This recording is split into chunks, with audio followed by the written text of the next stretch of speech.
Bihar board matric exam 2026 में पूछे जाने वाले MCQ मतलब मोस्ट इंपोर्टेंट VBI क्वेश्चन जो होगा, है ना, वो बिल्कुल ऑब्जेक्टिव वाला क्वेश्चन होगा और वही मैं आप लोग के सामने अभी यहाँ पे लाने वाला हूँ। ठीक है, तो आपका सबसे फर्स्ट क्वेश्चन में ये आता है ना, कि ये क्वेश्चन क्या कहता है उसको समझिएगा कि किसी उदासीन विलयन का पीएच मान क्या होता है। ठीक है, किसी उदासीन विलयन का पीएच मान क्या होता है, तो पीएच मान देखिए उदासीन विलयन का पीएच मान कहता है, तो यदि किसी विलयन का पीएच मान क्या हमको जानकारी चाहिए, है ना, यहाँ पे क्या लिखा हुआ है 7, है ना, अगर उस विलयन का इधर जो लिखा हुआ है 107 से कम लिखा हुआ है और इधर जो लिखा हुआ है 107 से अधिक लिखा हुआ है, तो इसी को आप अच्छे से समझ जाइए कि यदि किसी विलयन का पीएच मान 7 से कम है, ठीक है, तो यदि किसी भी विलयन का पीएच मान 7 से कम हो रहा है तो वो क्या होता है, अम्लीय होता है। इसी को आप अच्छे से ध्यान रख लीजिएगा, वो अम्लीय होता है। और अगर उसका पीएच मान 7 से अधिक हो रहा है तो क्या होता है, क्षारीय होता है। ठीक है, यदि किसी विलयन का पीएच मान 7 से कम है मतलब अम्लीय है, अगर 7 से अधिक है तो फिर क्षारीय है। तो उदासीन कहाँ पे होगा, बिल्कुल परफेक्ट 7 जो है ना, वो उदासीन होता है।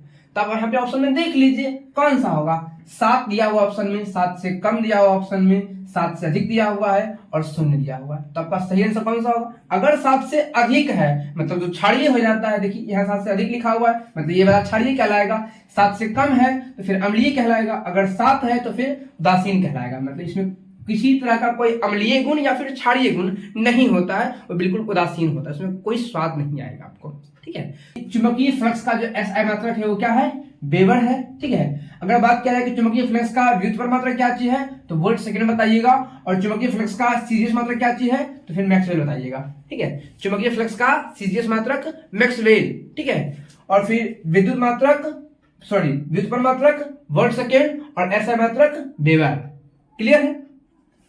अगर बात रहा हुआ कि वेबर को हम सूचित किसी से करते हैं, ठीक है, वेबर को सूचित हम किसी से करते हैं तो फिर फाई से, फाई ध्यान रखिए इस चीज को, फाई से सूचित करते हैं। ओके, देखिए आपको नेक्स्ट क्वेश्चन। बोर्ड तो मेरे अंडर में है नहीं, जो भी बिहार बोर्ड के लोग हैं वहां पे जो क्वेश्चन छापने वाले लोग हैं वो मेरे अंडर में तो है नहीं, जो कि हम जैसा कहेंगे वैसा क्वेश्चन देंगे वो, है ना। इसलिए क्या करना होगा कि हर प्रकार के क्वेश्चन को खुद से सोल्व करके, और भाई ये होगा तो फिर ये क्यों नहीं होगा, ये क्यों नहीं होगा, इसके बारे में भी जानकारी होना ही चाहिए। ठीक है, इसलिए हम लोग देखते हैं जो उत्तल लेंस है, उत्तल लेंस को हम किस नाम से जानते हैं तो अभिसारी लेंस। ठीक है, ध्यान रखिए इस चीज को कि जो उत्तल लेंस है इसको हम लोग बोलते हैं अभिसारी लेंस, वो इसलिए क्योंकि वो बिंदु स्रोत की किरणों को क्या करता है, एक ही बिंदु लगा के जमा करता है। ठीक है, तो जमा करना मतलब होता है अभिसरित करना, और ये करने का काम कौन करता है, उत्तल लेंस। उत्तल लेंस क्या करता है कि बिंदु को एक ही बिंदु पर जमा करता है, किरण को, है ना, एक ही बिंदु पर करके जमा करता है, तो हम इसको बोलते हैं क्या चीज, अभिसारी लेंस। तो ये आपका हो गया अभिसारी लेंस, है ना, जबकि ये आपका हो गया अपसारी लेंस। बाकी रहा कौन सा, बाइफोकल लेंस। तो बाइफोकल लेंस मतलब क्या होता है कि उसमें उत्तल लेंस और अवतल लेंस दोनों ही लगाया जाता है। ठीक है,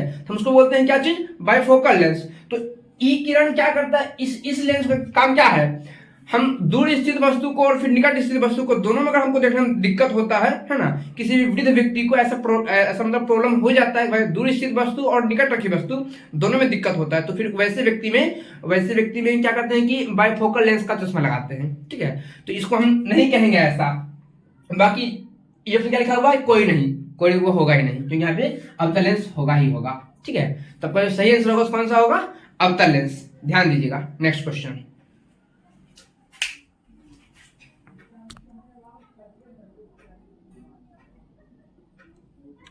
दूसरा क्वेश्चन जो कह रहा है वो क्या कह रहा है कि एक अभिसारी किरणपुंज समतल दर्पण पर आपतित होती है तो परावर्तित किरणपुंज क्या होगा। ठीक है, कोई अभिसारी किरणपुंज है, अभिसारी किरणपुंज का मतलब क्या होता है कि सभी दिशा से आने वाली किरण एक ही बिंदु पर आकर जमा होती है। ठीक है, वो होगा आपका अभिसारी किरणपुंज। तो अभिसारी किरणपुंज है वो आ रही है ना, किसी समतल दर्पण पे। अब इस समतल दर्पण, इसका मतलब ये चीज हो गया बाबू कि समतल दर्पण जो है सो प्रकाश के परावर्तन नियम का पालन करती है, और प्रकाश के परावर्तन के नियम में ये कहता है कि जो आपतन कोण होती है परावर्तन कोण के बराबर हो जाता है। तो क्या ध्यान हो जाएगा, देखिए आपतन कोण परावर्तन कोण के बराबर कब होगा, जब एक दूसरे के समांतर हो जाएगा। ठीक है, तो आपका जो ऑप्शन दिया हुआ है, क्या दिया हुआ, अपसारी दिया हुआ है, अभिसारी दिया हुआ है, समांतर दिया हुआ, फिर इनमें से कोई नहीं। तो अभी तो आपको बताए थे ना कि जब प्रकाश के परावर्तन नियम का पालन करता है, इसका मतलब ये चीज हो जाएगा कि आपतन कोण परावर्तन के बराबर होगा, और आपतन कोण परावर्तन के बराबर तभी होगा जब वो जैसे आएगा वैसे इधर से जाएगा। ठीक है, मतलब कि समांतर होना चाहिए। क्लियर, इसका जो आपका सटीक आंसर होगा क्या जो है समांतर। ठीक है, तो इस प्रकार से आपका जो भी क्वेश्चन है वो हर क्वेश्चन आप लोग को एकदम बिल्कुल इजी वे में बताया जा रहा है। आप लोग ध्यान से इसी को देखिएगा और फिर चुकिएगा बिल्कुल ही मत। ठीक है, नेक्स्ट क्वेश्चन।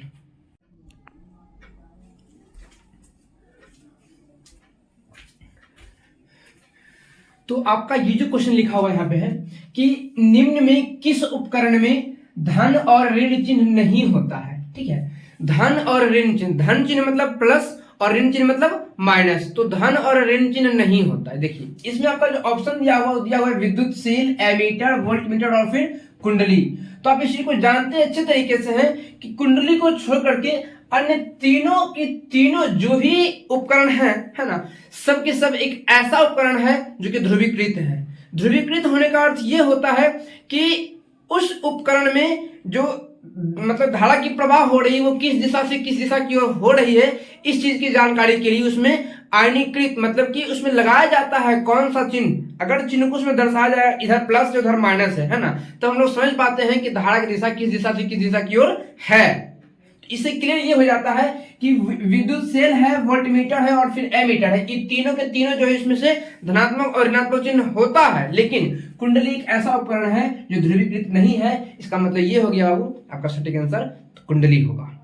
ठीक है, ये तीनों के तीनों एमीटर है, विद्युत सेल और फिर वोल्टमीटर, तीनों ध्रुवीकृत उपकरण है। ध्रुवीकृत होने का मतलब ये होता है कि उसमें धारा की जो दिशा है वो किस दिशा से किस दिशा की ओर जा रही है, इस चीज को बताने के लिए उसमें धन चिन्ह या फिर ऋण चिन्ह दोनों को दोनों दिया जाता है। ठीक है, तो आपसे क्लियर हो चुका है कि विद्युत सेल है, वोल्टमीटर है और एमीटर है, ये तीनों में धन चिन्ह ऋण चिन्ह होता है। सिर्फ एक कुंडली ही है जिसमें धन चिन्ह और ऋण चिन्ह नहीं होता, इसलिए आपका परफेक्ट आंसर जो कौन सा होगा, कुंडली।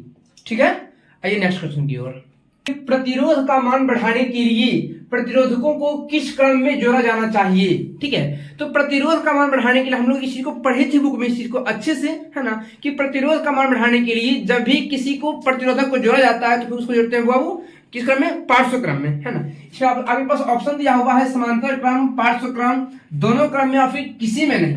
मतलब सीधे सीधे कि अगर समांतर क्रम में हम किसी प्रतिरोधक को जोड़ते हैं उससे क्या होता है कि प्रतिरोध का मान घट जाता है। ठीक है, हमें क्या कह रहा था, प्रतिरोध का मान बढ़ाने के लिए, तो प्रतिरोध का मान बढ़ाने के लिए हमको उसको पार्श्व क्रम में जोड़ा जाना चाहिए। तो आपका सटीक आंसर तो ये वाला होना चाहिए। ठीक है, लेकिन इसका अभी ऑप्शन क्या चीज दे रहा है, दोनों क्रम में। दोनों क्रम आपका गलत हो जाएगा क्योंकि समांतर क्रम में हम इसको जोड़ नहीं सकते हैं और किसी क्रम में नहीं, तो ये भी आपका ऑप्शन जो है सो गलत है क्योंकि हमको पार्श्व क्रम में तो जोड़ा ही जाना चाहिए। इसलिए आपका जो सटीक आंसर होगा सो कौन सा होगा, पार्श्व क्रम। इसको आप ध्यान रखिएगा अच्छे से।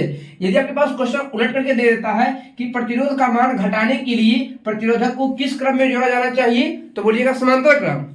अगर प्रतिरोध का मान घटाना है तो बोलेंगे समांतर क्रम में, अगर प्रतिरोध का मान बढ़ाना है तो क्या बोलेंगे, पार्श्व क्रम में। ठीक है, नेक्स्ट क्वेश्चन देखते हैं कि श्वेत प्रकाश में किस वर्ण का तरंगदैर्घ्य सबसे अधिक होता है ना। तरंगदैर्घ्य होने का मतलब ये होता है कि जो हमें जो प्रकाश दूर से बहुत ही अच्छे तरीके से दिखाई दे दे, है ना, तो बहुत अधिक दूरी से सबसे अच्छे तरीके से दिखाई कौन सा कलर देता है, रेड कलर, है ना, लाल रंग जो होता है।